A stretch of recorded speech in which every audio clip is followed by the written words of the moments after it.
আল্লাহ সুবহানাহু ওয়া তাআলা তিনি আমাদেরকে একটা মহান মিশন দিয়ে পৃথিবীতে পাঠিয়েছেন। যে মিশনটি মূলত ছিল সকল নবী রাসূলের প্রতি।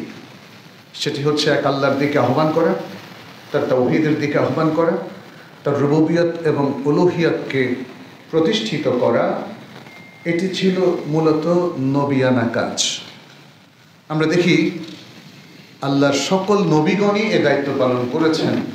নূহ আলাইহিস সালাম তিনি 1000 বছরের কাছাকাছি সময় দায়িত্বটা পালন করেছেন।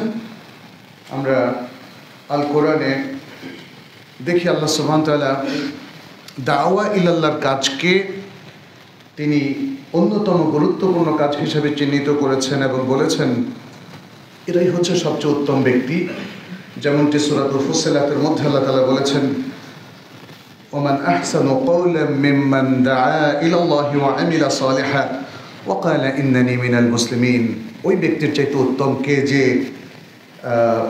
আল্লাহর দিকে আহ্বান করে এবং ভালো কাজ করে, আমালে সালেহ করে এবং সে বলে যে আমি মুসলিমদের অন্তর্ভুক্ত, আল্লাহর অনুগত বান্দাদের অন্তর্ভুক্ত।